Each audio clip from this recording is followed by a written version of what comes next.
Prania e Mimoza Ahmeti në ferma VIP 3 nuk ishte thjesht një hyrje në një format televiziv të konsoliduar, por një akt i ndërgjegjshëm shpërthimi ndaj një kulture që e ka bërë konformizmin standard dhe hipokrizin norm të pranueshme.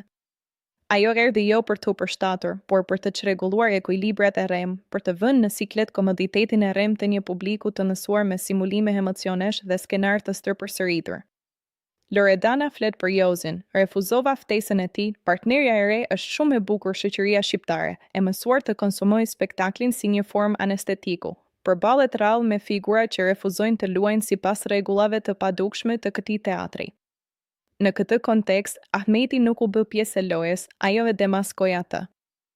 Me një spontanitet që shpesh ngjan si çrregullim për ata që jetojnë në rendin e rrem të normave, ajo solli një tjetër dimension, atë të vërtetësisë së papropunuar, të një verdieje që nuk kërkon aprovimin e turmës.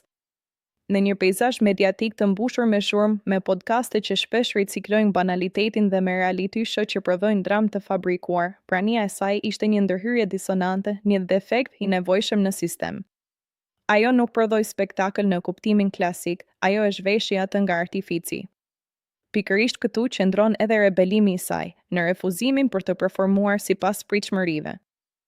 Hyrja e saj në spektakël përballja me pyetjen nëse gjithçka ishte reale apo e inskenuar, dhe më pas tërheqja e menjëhershme drejt vetes, akti i shtrirjes në krevat për të filtruar mendimet. Ishte një moment që sfidoi vetë strukturën e këtij formati.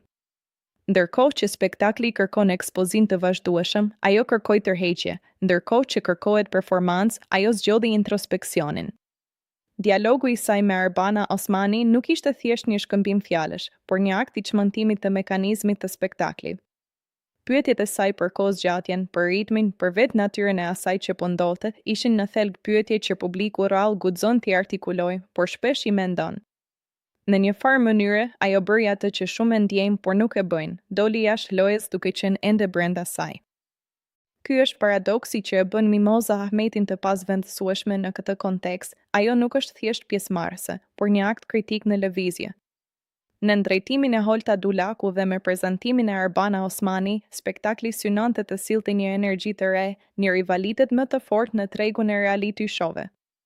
Por, në mënyrë paradoksale, gjithçka u përqendrua në një figurë që refuzoi të bëhej pjesë e këtij rivaliteti sipas rregullave të tij.